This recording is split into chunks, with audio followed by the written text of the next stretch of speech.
Good afternoon. You're watching Times Now Live with me, Siddharth Talia. Now, the Congress party has staged an anti-EVM protest following its defeat in the Madhya Pradesh elections.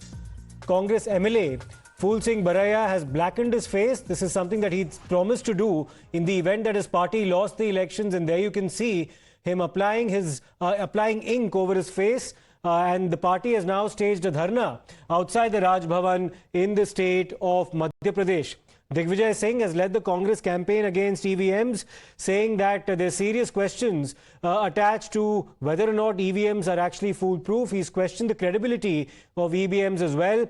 And Phul Singh Baraiya, who had said that in the event that the BJP crosses the 50-seat mark in the state of Madhya Pradesh, he'll blacken his face. He's now fulfilled that particular promise. Let me in fact go across to Govind for more on this.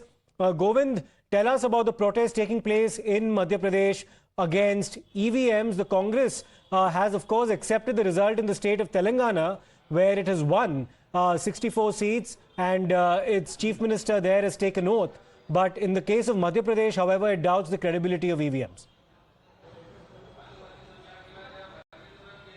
Yeah, absolutely. Number of dramatic pictures are coming, whether from Gwalior or Delhi, Gwalior or Bhopal, in fact.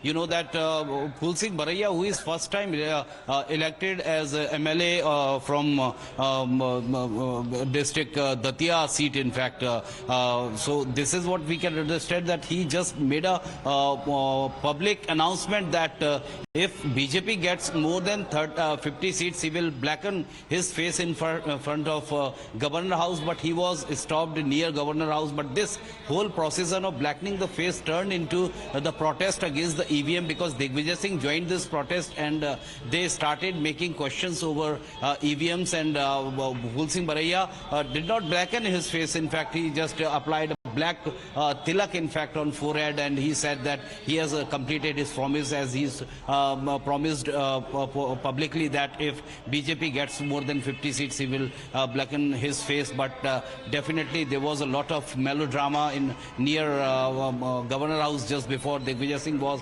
also there. He was yet again raising question over the credibility of the EVM machine, and number of placards were there in which it was depicted that in how many countries the EVM machine is won in elections. So this is what we can understand, that amid the biggest question that who will be the CM. Okay, Govind, we'll of course also wait for you to go outside and also track these protests and speak to some of the protesters, hear them out, and also about what their concerns are. It'll be great if you can get us some reactions from them as well. प्रीतम लोधी, प्रीतम जी, ये बताइए, अभी सबसे बड़ा सवाल ये है मध्य प्रदेश के लिए कि यहाँ का सीएम कौन होगा? शीर्ष नेतृत्व जिसमें सीएम घोषित कर देंगे, उसको हमारे पूरे जितने भी मध्य प्रदेश के नेतागण हैं, जितने कार्यकर्ता हैं, सब फॉलो करेंगे। तो आपकी पसंद भी तो बताइए, आप भी इलेक्ट होके आए हैं, बीजेपी के एमएलए बन के आए हैं। देखिए, हमारी पसंद तो अब अभी बने हैं ही, वो अभी हटेगा है वो। हमारे शिवराज सिंह तो कह रहे हैं मैं कंटेंडर नहीं हूँ, ना मैं रेस में हूँ, सिंधिया जी का नाम चल रहा है। जो देखिए क्या है कि जिस सब कोई भी मुझसे कहेंगे तो मैं भी यही कहूंगा। इसीलिए जो पार्टी तय कर देती है, हमको उसको फॉलो करना पड़ता है। भारतीय जनता पार्टी का ये नियम और कायदे का। आपकी पसंद, प्रीतम लोधी की पसंद? मेरी पसंद तो पूरे कार्यकर्ता भी है भारतीय जनता पार्टी का, और कार्यकर्ता भी बना देंगे, तो वो भी मेरी पसंद है। That is a diplomatic reply Pritam Lodhi, BJP MLA is just making. We ask that what is his choice if he is to select the single name for CM face in BJP party. So this is what definitely lot of political conversion all across Madhya Pradesh for. Govind, sticking to the issue of EVMs, of course, we'll wait and see as to what the BJP finally decides about their chief ministerial candidate. But what about... Well, I'll just come back to you, Govind. We are also getting a guest. Mr. Mishra of the Congress party is now joining us on the phone line. Mr. Mishra, ये क्या हो रहा है मध्य प्रदेश में? तेलंगाना में आपकी party काफी आराम से जीती, 64 सीट्स जीती, वहां पे आपके मुख्यमंत्री ने भी शपथ ले लिया, वहां पे कोई ईवीएम्स का कंप्लेंट नहीं था, लेकिन मध्य प्रदेश में जब आपकी पार्टी हारी है तो आपको ईवीएम्स पे डाउट हो रहा है। देखिएगा, हम देख रहे हैं और पूरा देश और प्रदेश देख रहा है कि जितनी सीट्स का सर्वे करवाया गया प्रायोजित ढंग से, उतनी ही सीटें भारतीय जनता पार्टी को मिलती हैं। करीब 4 लाख सरकारी कर्मचारियों को उनके मताधिकार से वंचित किया गया, उनको वोट नहीं डालने दिया गया, उनको डाक मतपत्र नहीं दिए गए। ये किसका दोष है? जो ईवीएम मशीनें 17 दिनों से स्ट्रांग रूम में बंद थी, वो काउंटिंग वाले दिन 99% चार्ज कैसे हो रही हैं? इसका उत्तर तो आप भी देंगे, आप बहुत विद्वान लोग हैं, इसका उत्तर तो आपको देना होगा। और कोई भी प्रत्याशी यदि ये कह रहा है कि मेरे जिले में इतनी सीट जीतेंगी, 9-0 होगा, इतनी सीटें आएंगी, तो वो क्या ब्रह्मा जी हैं क्या?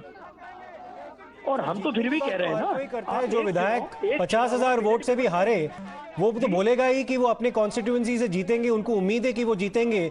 लेकिन ये जो मध्य प्रदेश में हो रहा है, केवल मध्य प्रदेश में ही क्यों? प्रदेश का हाँ, हिमाचल प्रदेश में आपकी पार्टी जीती, तेलंगाना में आपकी पार्टी जीती, वहां पे तो ईवीएम की कोई कंप्लेंट किसी ने जारी नहीं की। मेरा निवेदन करके आप मुझे कन्विंस कराइएगा कि वो पूरे मध्य प्रदेश का ठेका तो नहीं ले सकता है ना, वो प्रत्याशी पूरे जिले का ठेका तो नहीं ले सकते हैं, हमारे को इतनी सीटें आएंगी। और फिर जिस चैनल पर वो एग्जिट पोल जारी करवा रहे हैं, वो अपनी फेस सेविंग करने के लिए क्या डिस्कशन कर उसको सार्वजनिक तौर पर कर रहे हैं, और वही रिजल्ट आ रहा है। तो इसे आप क्या कहेंगे? नहीं, एग्जिट पोल्स काफी गलत भी हो गए। मैं आपसे वही निवेदन कर रहा हूं कि जिस एग्जिट पोल का रिजल्ट सही हुआ है, उस एग्जिट पोल को प्रसारित करने के बाद अपना वीडियो सार्वजनिक करने की अपनी फेस सेविंग के लिए जरूरत क्यों पड़ी? इसका उत्तर कौन देगा? तो आपके पास एविडेंस क्या है कि ईवीएम्स वाकई में टैंपर किए गए? यदि चंद्रमा पर ये आप स्पेक्युलेट कर रहे हैं, लेकिन आपके पास कोई हार्डकोर एविडेंस तो होना चाहिए जो आप इलेक्शन कमीशन को दिखा सके और ये कह सके कि मैं दावे से कह सकता हूं कि ईवीएम टैंपर हुए। एविडेंस को सुप्रीम कोर्ट में दिखाया गया, उसके बाद एविडेंस ने वो डेमो करने वाले के खिलाफ सुप्रीम कोर्ट में नहीं, इलेक्शन कमीशन ने केस लगवा दिया गया कि ये प्रॉपर्टी हमारी इलेक्शन कमीशन की आपके पास कैसे आ गई। तो उसने वहां आप न्याय की उम्मीद कर सकते हैं। सर, 2018 में जब आपकी पार्टी जीती थी मध्य प्रदेश में, तभी क्या ईवीएम टैंपर्ड थे? क्योंकि तभी मध्य प्रदेश, राजस्थान और छत्तीसगढ़ तीनों राज्यों में आपकी पार्टी जीती। अभी भारतीय जनता पार्टी विपरीत परिस्थिति में उसे 2024 का इलेक्शन लड़ना है। ये जो भी टेम्परिंग हुई है वो 2024 के लोकसभा चुनाव को दृष्टिगत रखकर हुई है। और यदि सरकार, हो सकता है हम गलत हैं, मगर सरकार यदि पाक साफ है तो एक चुनाव बैलेट पेपर से करवा ले, उसके बाद हमारा भी मुंह बंद हो जाएगा। Mr. K.K. Mishra speaking to us. Thank you, sir, for your perspective. A return to the paper ballots, Govind, is what the Congress party has been demanding. That is something that even Digvijay Singh has said, that one must go back to paper ballots as far as the conduct of elections is concerned, because EVM machines are suspect. You have some BJP MLAs with you. Why don't you ask them about their reaction to the concerns being raised by the Congress party? Yeah, absolutely. Digvijay Singh is the man, in fact, veteran leader of Congress party. Not first time. Even before, many times he have raised question over the credibility of EVM machine. We have Pritam Lodhi, first time elected MLA from Pichor seat. In fact, we will directly interact to him. Sir, Digvijay Singh बार-बार EVM पे सवाल खड़े कर देते हैं। आप इस बार चुनाव लड़कर आए तो ये मानकर चल रहे हैं वो तो कि आपने ईवीएम में गड़बड़ी की है सब लोगों ने? नहीं, बिल्कुल कोई गड़बड़ी नहीं है। ये भी है हमारी स्वच्छ छवि और इसके अंदर स्वच्छ वोटिंग होती है, ईमानदारी की वोटिंग होती है।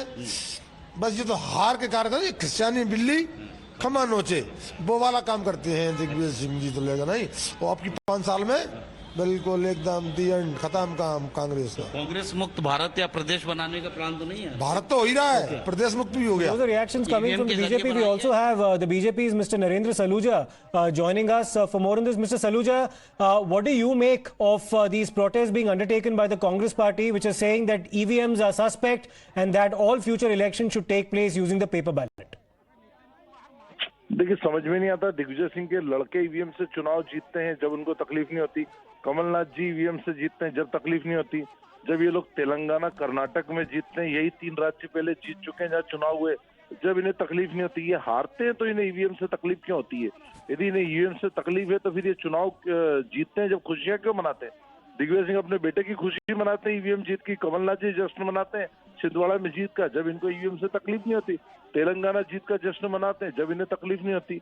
ये हार की बुखलाहट है। अब किसी न किसी पे दोषारोपण तो करना, इनमें नैतिक साहस नहीं है कि खुद अपनी गलती स्वीकारें। और मुंह काला तो किसका होना चाहिए था? बेचारे एक दलित नेता का, दिग्विजय सिंह जो राजा है, सामंती सोच के, एक दलित नेता का अपने हाथ से मुंह काला कर दिया।